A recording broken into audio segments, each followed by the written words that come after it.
The wind coming in off the coast of South Australia has a way of softening sound. Along Somerton Beach, it moves in low and steady, carrying the hush of waves and distant traffic, brushing over dunes, pulling gently at loose fabric and seagrass. It was that kind of morning on December 1st, 1948, a quiet, wind-softened day that began like many others along the edge of Adelaide. Nothing rushed, nothing out of place, but by mid-morning, a man's body had been discovered lying in the sand just above the high tide line. He was dressed in a suit, not formal but carefully chosen. A white shirt, a brown knitted pullover, a tie with red and blue stripes, brown trousers and polished shoes. He was lying on his back, his head propped slightly against the seawall, feet crossed at the ankles, one arm resting across his chest, the other by his side.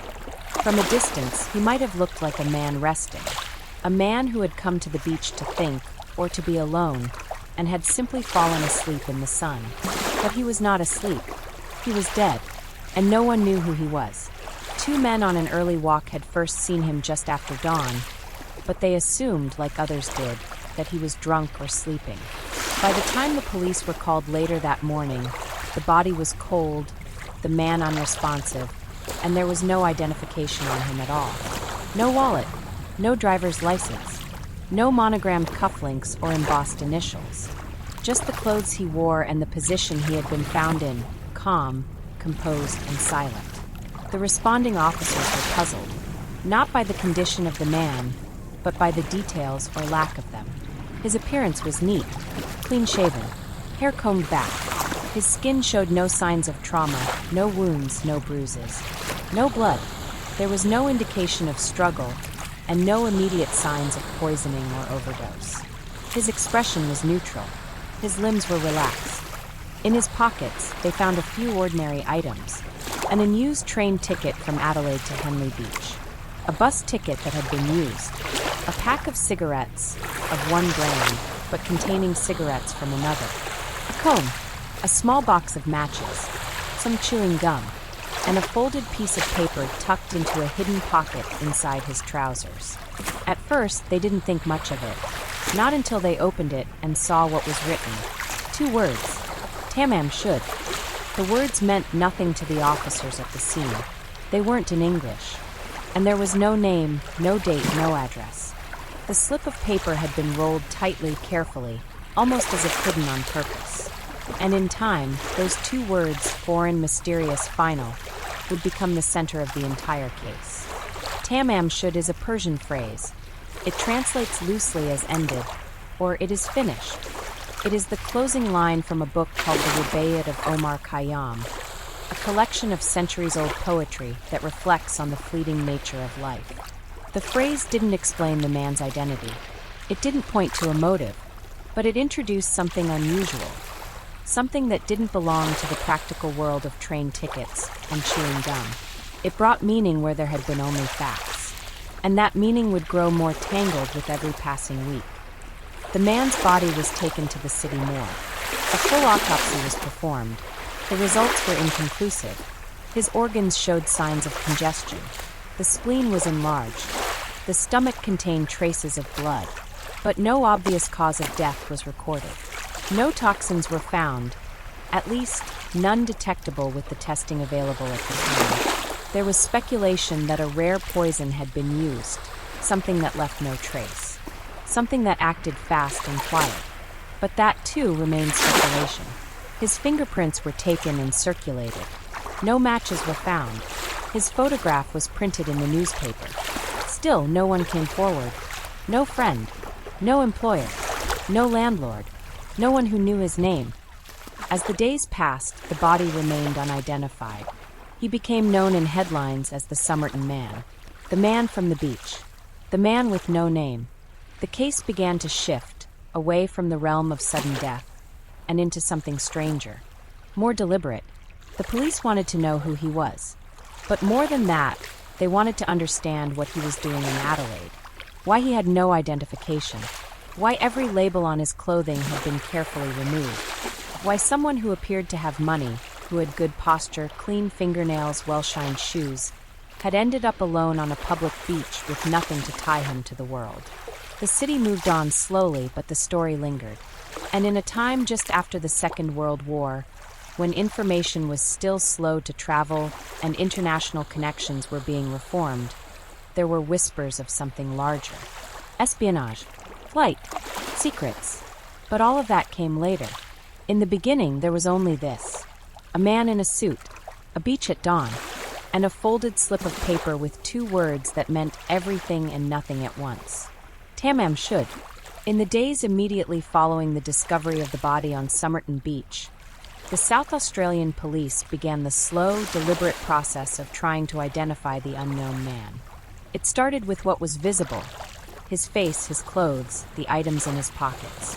Then it moved into what was missing: the labels, the documents, the personal markers most people carry without thinking. But the more they examined, the more the absence of clues became the case itself. The man's body had been embalmed on December 10th, after more than a week without identification. He had become known in the press simply as the Somerton Man, a name shaped more by place than by personhood. Posters bearing his photograph were distributed. They were clear, detailed. His features were defined: sharp cheekbones, a strong chin, a slightly crooked nose. A man who looked to be in his early to mid-40s. Respectable, clean, ordinary, in every way that made his disappearance from the record even stranger. His fingerprints were sent to Australian federal authorities, then to international agencies, including the United States and the United Kingdom. There was no match, no file, no military record, no immigration trail. This man did not appear to exist. The absence of identification alone was unusual, but it wasn't entirely unheard of. What was more concerning was the condition of his clothing. Every label had been removed. The stitching had been unpicked with care, not torn. His tie was of American origin, a rare type, but one sold widely enough to be untraceable. His trousers had a secret pocket sewn into the waistband, hand-stitched, not part of the original design. Inside that pocket was the now famous rolled slip of paper with the phrase Tamám Shud. A cut piece, torn with precision from the final page of a book. No one could say how long he had been carrying it. No one could explain why. Police checked hotels, boarding houses, hospitals, shipping records. They questioned railway workers, ticket collectors, dry cleaners. No one remembered him. No one reported a guest missing. No one had served a man matching his description. There was no luggage, no wallet, no notebook. Nothing to suggest where he had come from or where he had been going. But they kept looking. The items in his pockets were studied in greater detail. The unused train ticket to Henley Beach, purchased the day before his death, suggested he had made plans to go somewhere, but never followed through. The bus ticket used showed he had ridden partway into town. Where he went from there was unclear. Some believed he had visited the beach intentionally. Others thought he might have wandered. There were no witnesses who had spoken to him directly. The comb in his pocket was of American manufacture. The cigarettes, 7 placed inside a pack from a different brand, raised questions. It was a subtle detail, but to some investigators, it suggested a degree of care. The switch may have been deliberate, a way to obscure a brand preference, a way to blend in, or maybe it meant nothing. The chewing gum, the matches, the tickets, each item was ordinary. But placed together, in the absence of identity, they became strange. Out of place. Too quiet. A post-mortem suggested the man had died sometime during the early hours of December 1st. There were no signs of trauma. His pupils were smaller than normal, and there was some bleeding inside the stomach lining, but no poison was detected. Coroner Thomas Cleland noted that several symptoms matched those of barbiturate poisoning, or possibly a rare digitalis compound, both of which were difficult to detect with testing methods of the time. Still, there was no official cause of death. It remained unascertained. The mystery deepened when police decided to turn their focus to the slip of paper. Tamám Shud. It was determined that the phrase came from the final page of the Rubaiyat of Omar Khayyam, a 12th century collection of Persian poetry that had been popularized in the English-speaking world during the 19th and early 20th centuries. The phrase was not in the body of the text. It appeared only in certain editions as a printed epilogue or flourish at the end. The torn edge matched no known copy in the region, so police issued a request to the public. Had anyone come across a copy of the Rubaiyat missing its final page? Had anyone discarded such a book recently? Weeks passed without answer. Then a man came forward. He said he had found a copy of the Rubaiyat in the back seat of his car, which had been parked near Somerton Beach on the night the man was believed to have died. He hadn't thought anything of it until hearing the story in the news. Inside that book, the final page had been torn out. The words matched exactly. The print, the typeface. It was the source. And on the back of that book, scribbled faintly in pencil, was something else. A series of letters, arranged in no recognizable pattern. A second line. A third. It looked like a code.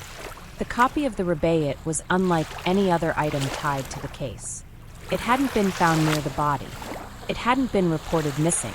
It appeared suddenly, days after police asked the public to help locate the source of the torn Tamám Shud paper. A local man, whose identity has been kept from public record, came forward to say the book had been left in his car, parked on Jetty Road in Glenelg, just blocks from where the Somerton Man had been discovered. He said he hadn't noticed it right away. The book was lying on the floor of the back seat, partially under a blanket. His car had been unlocked. He had no idea who had left it there. He hadn't picked up any strangers. He hadn't been near the beach that night. But there it was, a small, worn copy of the Rubaiyat of Omar Khayyam, missing its final page. When investigators examined the book, they confirmed it was the same edition the torn slip had come from. The paper matched. The typeface aligned. The tear pattern along the missing page matched the fragment found in the man's hidden pocket. This wasn't coincidence. It was connection. But the most disturbing detail wasn't the missing page. It was what had been scrawled on the inside of the back cover.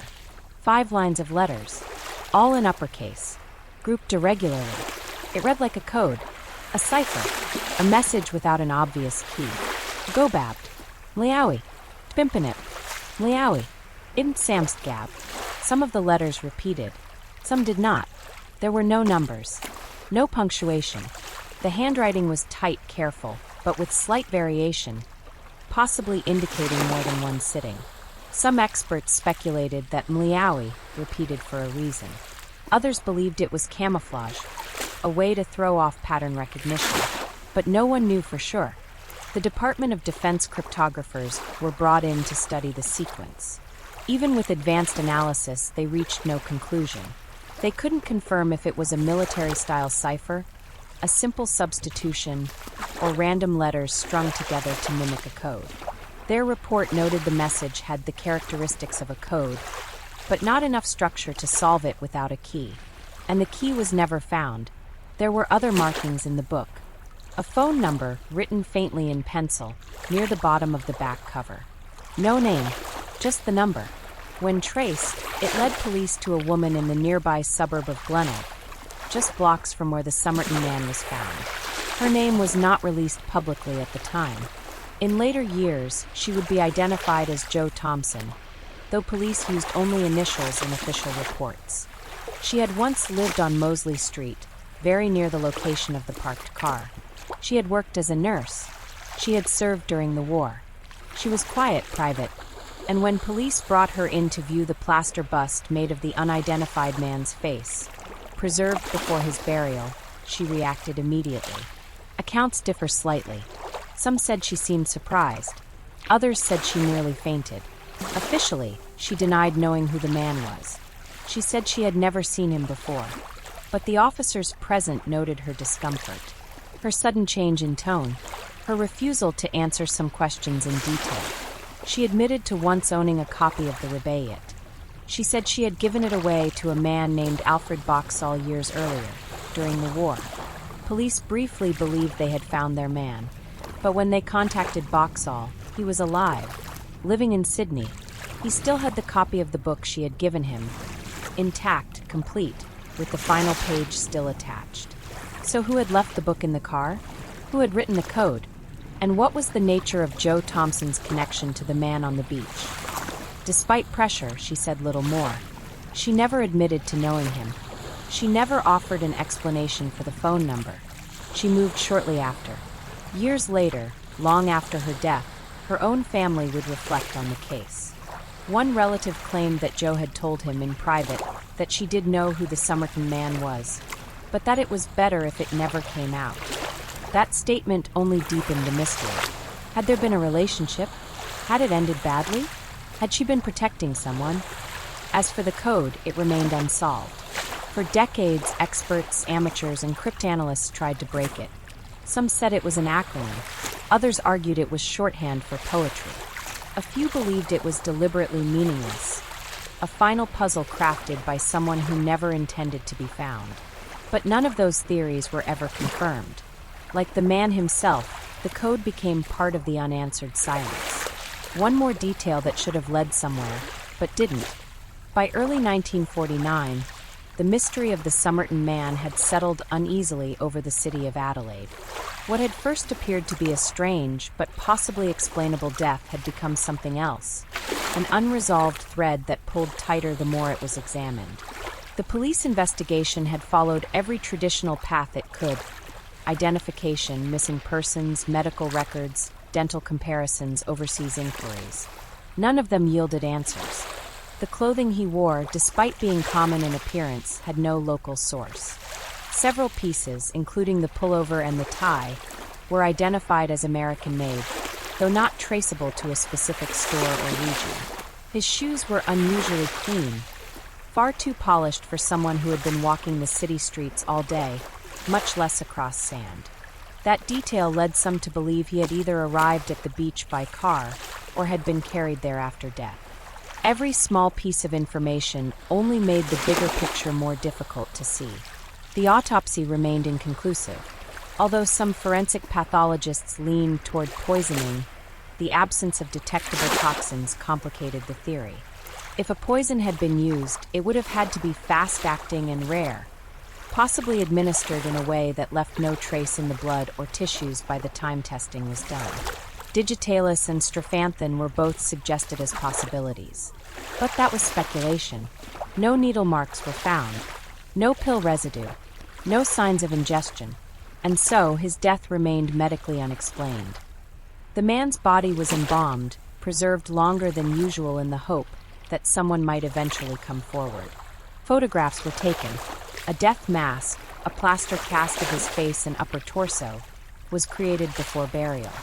Investigators hoped it might later be used for recognition or for comparative study should new leads emerge. It was an unusual step, and it reflected how little confidence they had that answers would come quickly. In June 1949, after nearly 7 months in storage, the Somerton Man was buried in West Terrace Cemetery under a simple headstone. It read only, "Here lies the unknown man who was found at Somerton Beach December 1st, 1948. No family attended. No friends came to stand beside the grave. Only the officers who had worked the case, men who by then had stopped treating it like just another file. There was something about the case that stayed with them, something in the quiet way it defied logic. The neatness of the man's appearance, the methodical removal of tabs, the unexplained paper, the strange code, the sudden dead end after every promising start. They didn't call it espionage, not officially, but the whispers were there. It was the Cold War after all, and Adelaide had military research facilities not far from the city.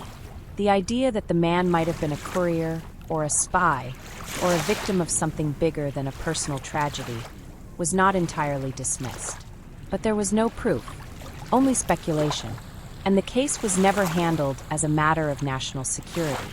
It remained with local law enforcement. Jo Thompson, the woman whose number had been written in the back of the rebayet, stayed in Adelaide for a while after the initial investigation. She never changed her story, never admitted to recognizing the man, despite the reactions observed by officers when she viewed his plaster cast. Her silence became one of the defining aspects of the case. What she knew, if anything, went with her. Years later, people close to her would suggest she may have had a connection that was personal, even painful. But those details were never documented. They existed only in memory, and only in the words of those left behind. The rubaiyat itself, the book found in the car, was preserved as evidence. The code on the back cover was transcribed. It was analyzed again and again over the years. Amateur cryptographers and intelligence experts alike studied it, trying to determine whether it was a cipher or simply nonsense. The spacing was unusual. The repeated lines were intriguing, but no one could say definitively what it meant. And so it became like the rest of the case, a symbol of something more that was never revealed. By the 1950s, the Somerton Man story had begun to fade from public attention. The newspaper stories slowed. No new leads surfaced. His case was filed away, still open but no longer active. But even as official attention waned, the mystery continued to echo. It became part of Adelaide's landscape, part of its folklore. The kind of story whispered late at night, recounted by those who remembered walking Somerton Beach that December morning. The kind that made people pause and look twice at an ordinary man sitting alone, or a stranger who asked too few questions, or a name that didn't appear on any list. A man who arrived quietly, left nothing behind, and changed everything by being unknown. Years passed. The seasons shifted across Adelaide, and Somerton Beach remained what it had always been: open, public, quiet. The sea rolled in and out. The sand reshaped itself in slow cycles. But the man buried at West Terrace Cemetery remained unnamed. The words on his grave unchanged. The mystery unsolved. The case didn't vanish. It drifted. For most, it became a footnote, something strange that had once happened to someone no one could explain. But for a few, the Tamám Shud case became more than that. It became a focus, a knot that wouldn't untie, a set of clues that seemed too deliberate, too close to meaning, to be left alone. In the 1960s and 70s, the story was picked up again, not by the police, but by journalists and private researchers who began re-examining what had been left behind. The plaster bust, preserved at the morgue for decades, was studied anew. The original pathologist reports were pulled from archives. The copy of the rubaiyat, with its torn page and penciled code, was reopened. The words Tamam Shud resurfaced, no longer just a phrase from a Persian poem, but a symbol for unfinished endings, stories without resolution. Theories began to multiply. The most persistent was the espionage angle. In the context of the Cold War, Adelaide held more secrets than outsiders might expect. The city was home to the Woomera Test Range, a joint Anglo-Australian weapons development site where rocket and missile technology was being tested under military classification. It also neighbored facilities that dealt with radio communication and naval intelligence. Some believed the Somerton Man had been part of that world, either as a courier, a spy, or a target. His American-style clothing, his clean hands, the lack of labels, the possible use of an untraceable poison, the silent, purposeful death. It all fed the theory, but there was never proof. No agency came forward to claim him. No missing person matching his description was reported from any government. And the suggestion that he had been dropped at the beach, staged, or eliminated remained speculation, nothing more. Another theory focused on Jo Thompson. Some believed she knew far more than she ever said. Her proximity to the site, her past as a nurse, her connection to Alfred Boxall, a man who had worked in intelligence during the war. These details, thin as they were, wove a story of possible romance, betrayal, and secrets kept too long. It was known that she had once given the rubaiyat to Boxall. That book was still intact. But the torn one, the one left behind with the dead man's final phrase in his pocket, had no confirmed owner. Could she have given it to someone else? Had it been a symbol between them? The police never pressed her. Perhaps they couldn't. Perhaps they chose not to. After her interview, she was left alone. She died in 2007. The code on the back of the book, 5 lines of capital letters, remained untouched by time. Despite efforts by cryptographers, linguists, and even artificial intelligence in later decades, it has never been definitively solved. Some believed it was a personal code. Others thought it might have been song lyrics, or the initial letters of a poem, or a simple cipher missing its key. But without knowing the author or their intent, it remained static. A message sealed in time, unreadable. More haunting than the code, for some, was the calmness of the man himself. He had taken nothing with him. He had left no note, no name. His death had no visible cause. And yet he had packed his pockets as if for travel. Tickets, matches, a book, a strange phrase folded small. He had worn his best clothes, polished shoes, as if preparing for something. Not fleeing, not afraid, just ready. By the 1980s, the case was no longer active, but it wasn't forgotten.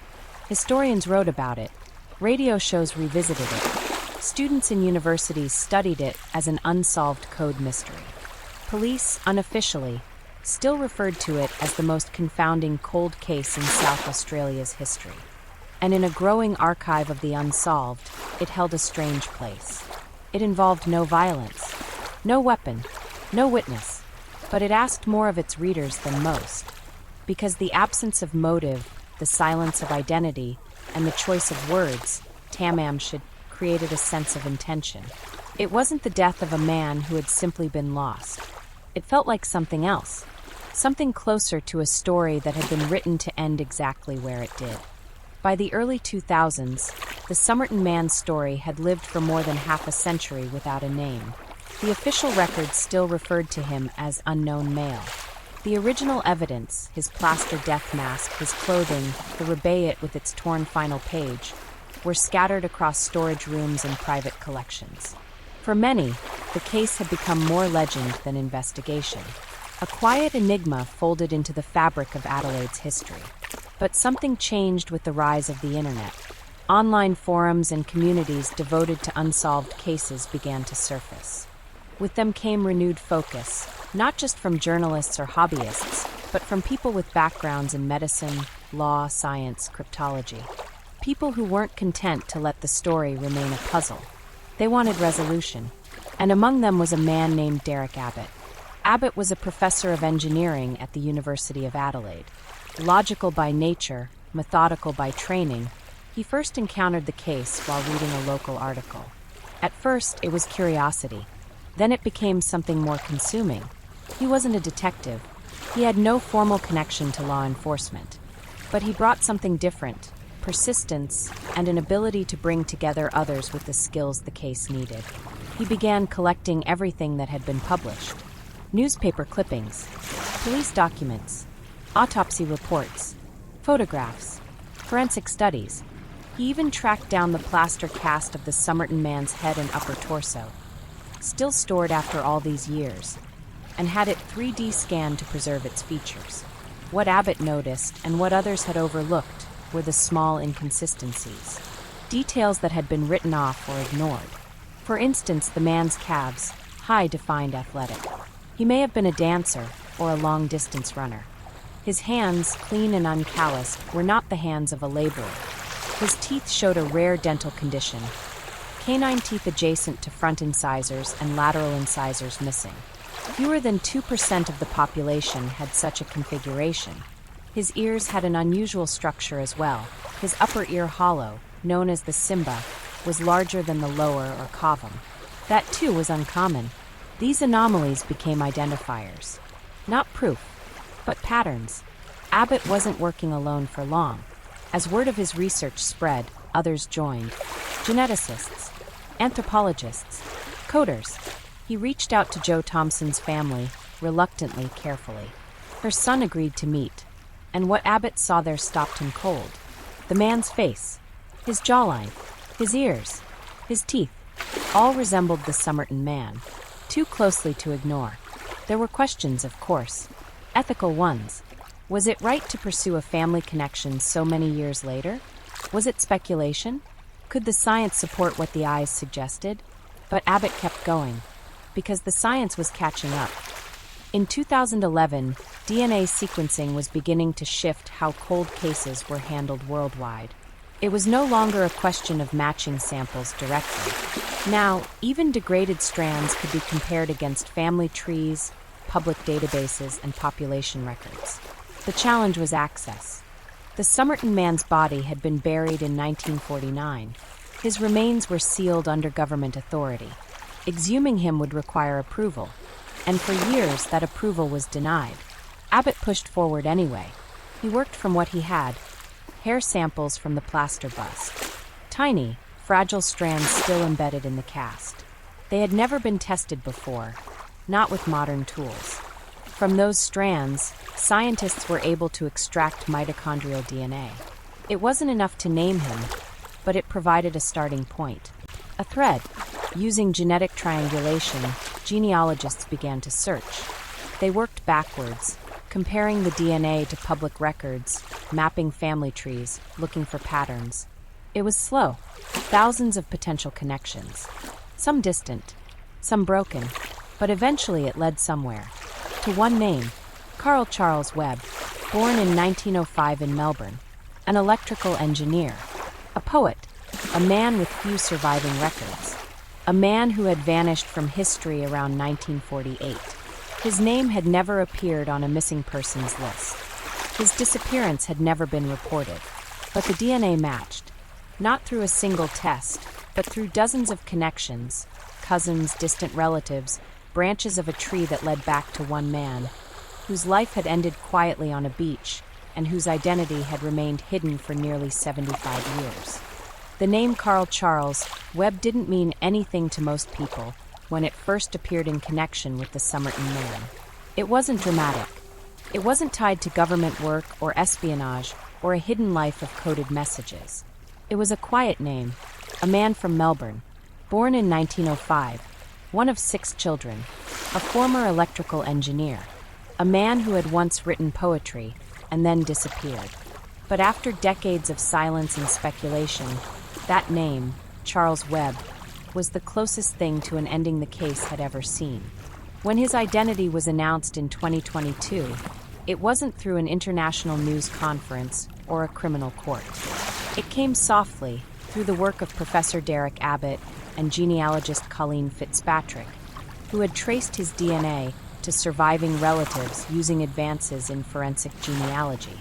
The match was strong, consistent across multiple lines, tying the unknown man buried under the words, "Here lies the unknown man," to a family that had, for the most part, never known he was missing. Charles Webb had not been declared dead by anyone. No missing persons report was ever filed. No family member had searched for him. That absence, the complete lack of alarm, was what had helped keep his identity hidden for so long, because there had never been a search to begin with. Webb had been born in Footscray, a working-class suburb of Melbourne, in November of 1905. He studied electrical engineering. He worked in a field that required precision and quiet, hands-on skill.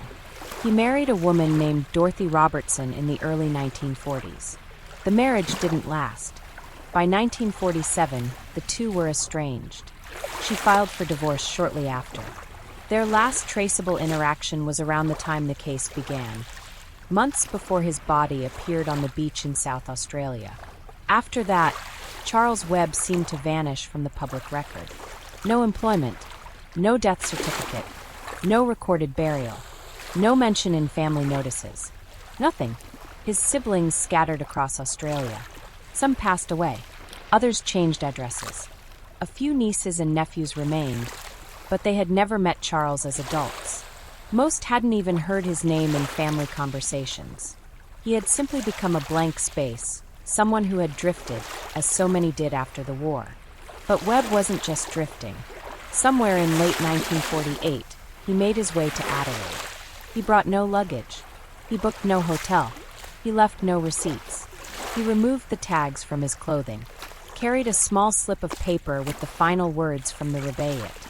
And for reasons no one has fully explained, he died, alone on the sand, without struggle, without identification, and with just enough oddness to leave investigators wondering for the next 75 years. There was no evidence that Charles Webb was a criminal. There was no evidence that he had been murdered. In fact, when his life was pieced together, what emerged was not a spy or a fugitive, but a man who had likely suffered from quiet, personal unraveling. Mental health issues weren't widely diagnosed in the mid-20th century. Depression, anxiety, isolation. These were often misread or left untreated entirely. A man like Webb, recently separated, childless, far from home, could disappear without setting off alarms. If he chose to end his life, it was in a way that suggested deliberation. No mess, no noise, no plea for attention. He wore clean clothes. He emptied his pockets of identifiers. He slipped a line of poetry into a hidden seam in his trousers, words that simply meant it is finished. Tamám Shud. But the story doesn't end there. There's still the question of the book. The rubaiyat found in the back seat of a stranger's car. The code scribbled in the final pages.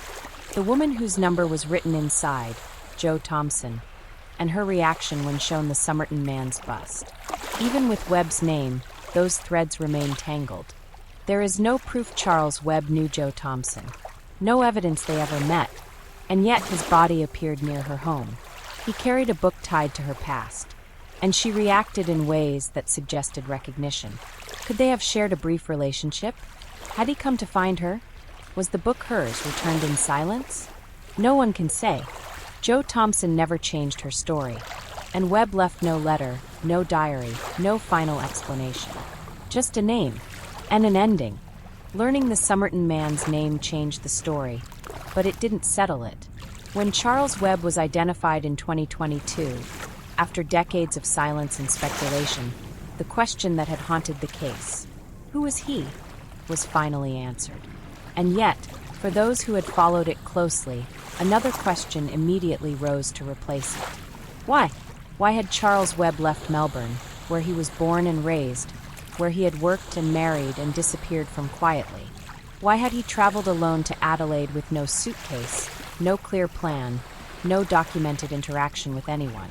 Why had he removed every identifying label from his clothes? And why had he chosen, or at least ended up, dying on a public beach without leaving behind a single word? His identity filled one blank space. But the shape of the mystery remained. Investigators had always worked with what they could see.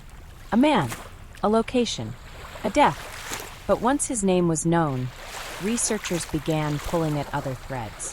His family history offered few answers. The Webbs were not prominent. They lived ordinary lives. His siblings didn't speak of him later. Some may not have known he was gone at all. He had no children. His wife, Dorothy Robertson, had filed for divorce the year before he died. She later moved to a nursing home and passed away without ever acknowledging connection to the case. Whether she recognized him when the story first broke is unknown. No letters, no journals, no clues left in family archives. It was as if Charles had decided, quietly and thoroughly, to leave no imprint behind. There was also nothing that tied him definitively to Jo Thompson, the woman whose number had been written in the book left in a stranger's car, the same book the Tamám Shud slip had been torn from. Her presence in the story had long been one of its most debated elements. Some were convinced she had known the man, that her reaction to his plaster bust was evidence of recognition. Others believed it was a coincidence, a connection created in hindsight, stretched across decades of uncertainty. Even her family remained unsure.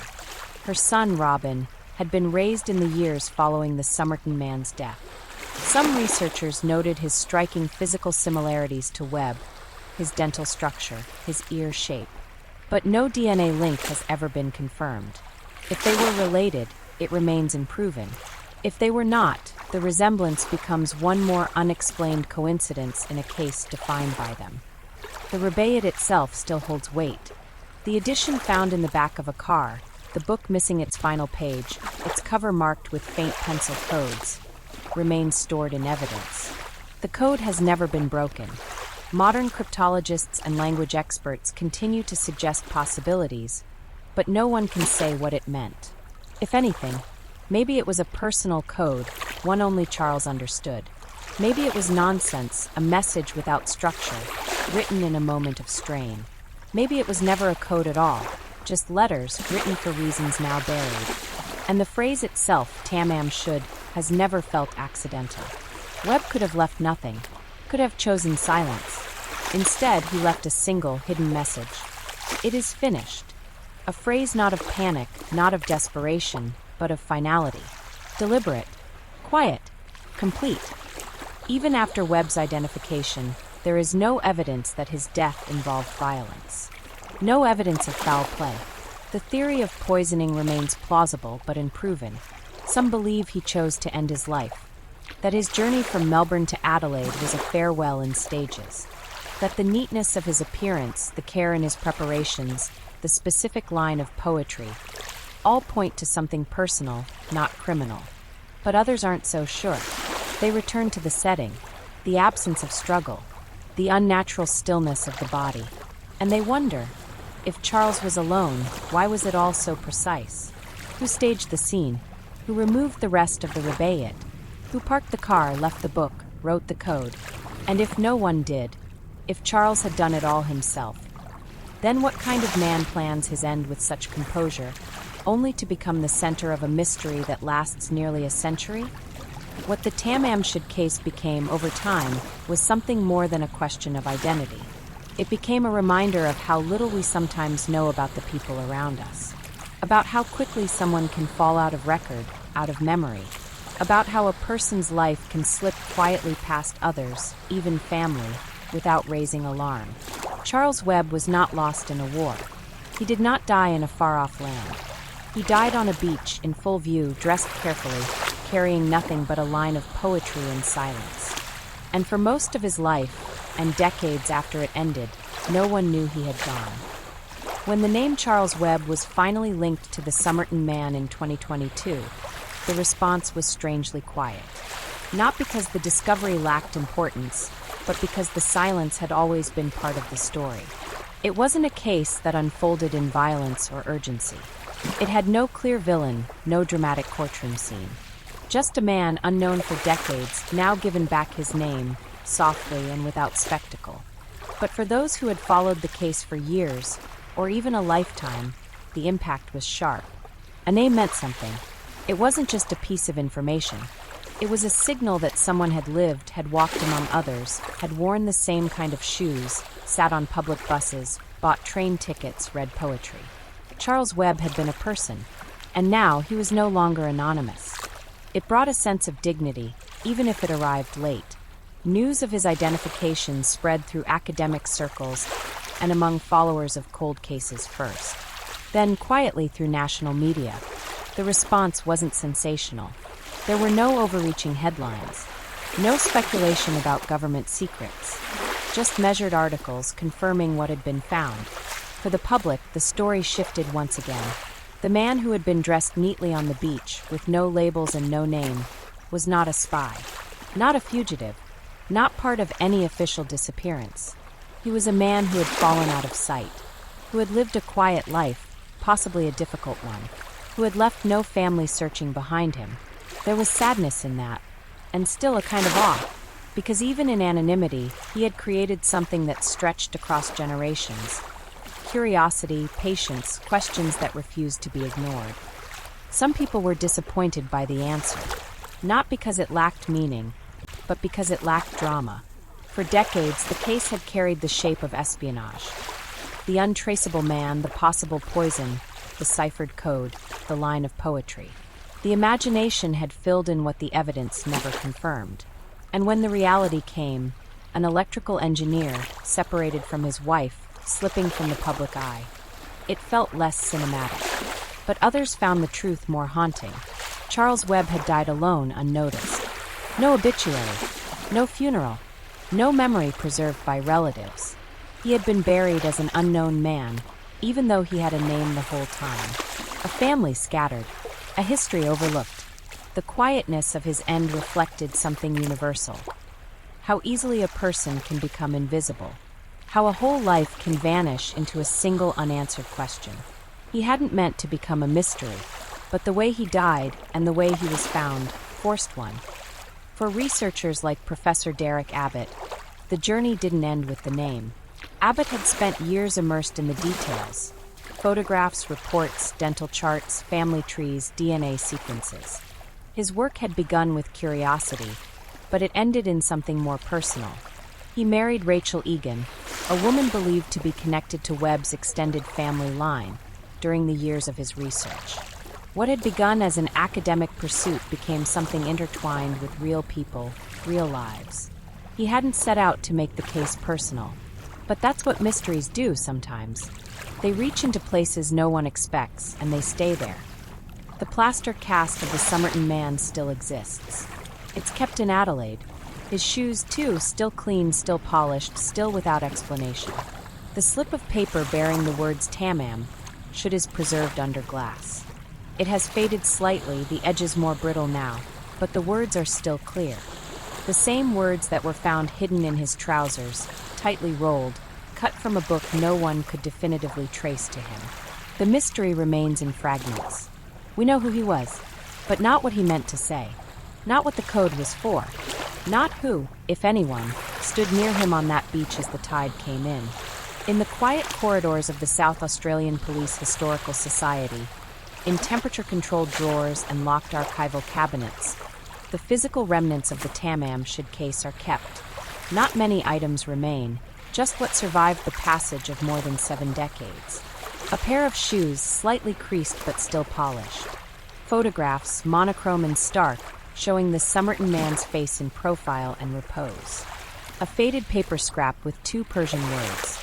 The plaster bust, yellowed slightly with age, still showing the curvature of his jaw and the hint of concentration behind his closed eyes. The bust was made shortly after his death, before his body was placed in the ground. At the time, police had hoped it would help someone recognize him. It didn't, but it became something else, a reference point for future generations. A face frozen in time, the expression of a man who remained unknowable for most of a century. Today, these objects are not just part of a case file. They're artifacts. They've been examined by criminologists, sculptors, forensic pathologists, and university students. They've been studied in graduate theses, referenced in crime literature, and carefully documented in museum-like conditions. Because the case has become more than a question of identity, it's become a symbol of how memory and evidence interact when everything else disappears. The Tamám Shud case is taught in universities now, not only in forensic science programs, but in ethics seminars, investigative journalism classes, cryptology electives. The mystery is a template of what happens when procedures are exhausted, when records fail, when a life slips quietly through the cracks of the official world. Students are encouraged to review the case with fresh eyes, to question how the man's death could have gone so long without resolution, to ask how a life can seem so complete and yet vanish so completely. For archivists, the challenge is one of preservation. For historians, it's about context. And for those who still feel drawn to the case, it's something else entirely. It's about presence. Because Webb's story was never truly about espionage, or codes, or untraceable poisons. It was about a man who existed in the world, and then didn't. A man whose death reflected not a grand scheme, but something smaller, sadder, and more human.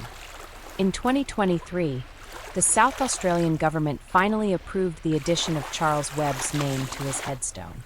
After 75 years, the marker was changed.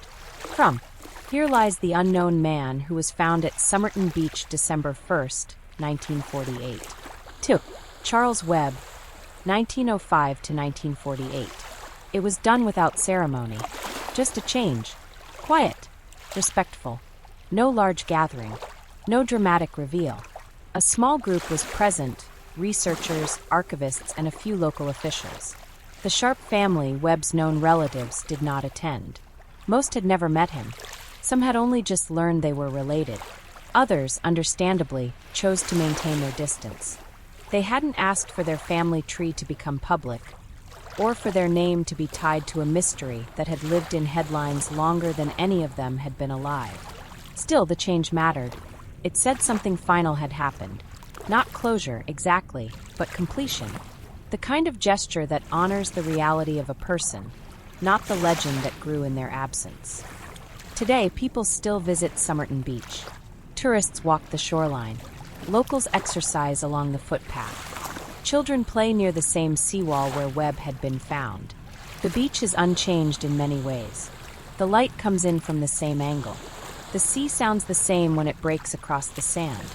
There's no plaque or monument to mark the site, just sand and wind and space. But for those who know the story, that stretch of shoreline means something more.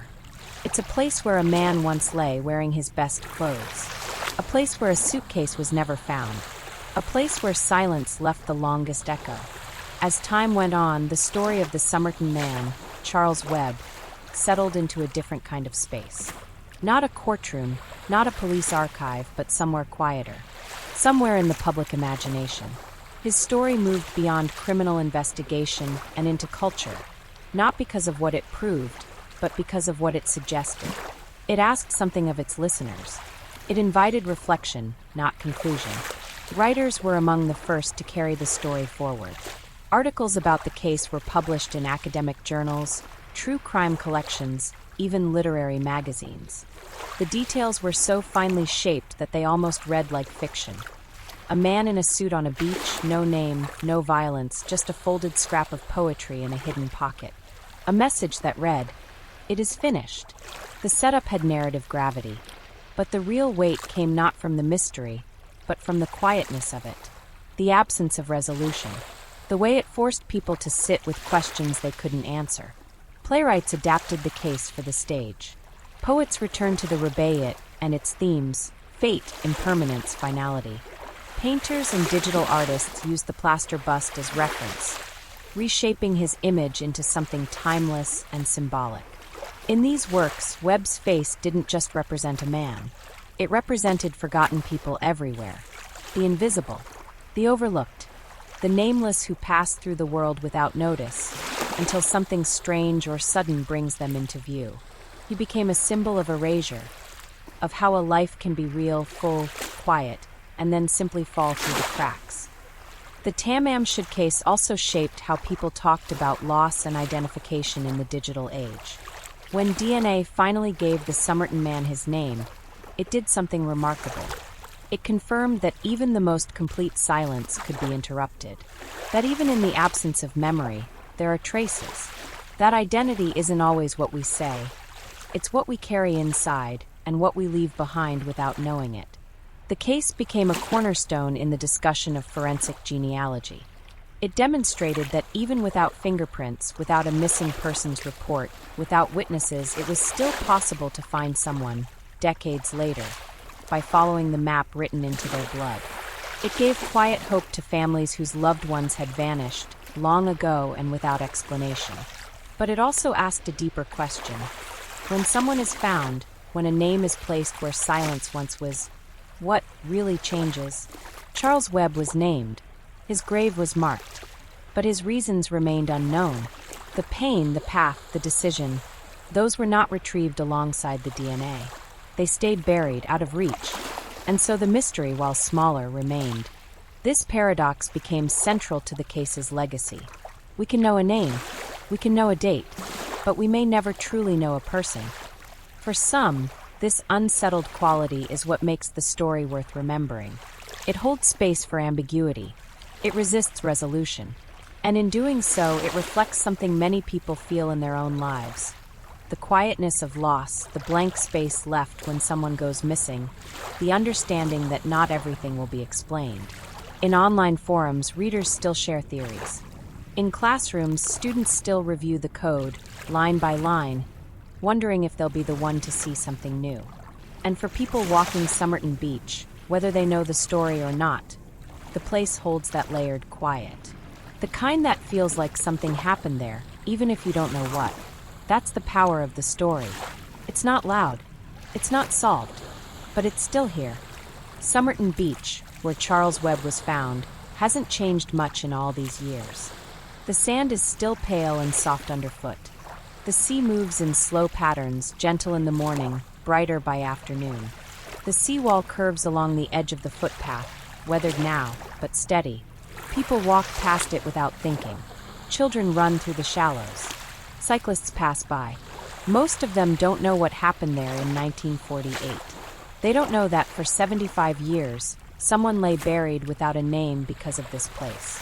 They don't know that a man was found here, dressed for something, maybe nothing, lying still in the sand, alone and silent, with nothing in his pockets but small, careful items and a torn line from a book that says only, "It is finished." But the quiet has always been part of this story. It began not with action, but with stillness. And it ends that way too. Charles Webb didn't leave behind a confession. He didn't explain his choices. His name was found through science, not through something he did. But even after everything, the investigations, the code, the interviews, the headlines, his story is not about what he did. It's about how a person can live and vanish and still mean something long after they're gone. What lingers is not just the mystery, but the care that came after. The years of attention, the people who tried to understand, the ones who didn't let him disappear entirely. That's the quiet legacy of the Tamám Shud case.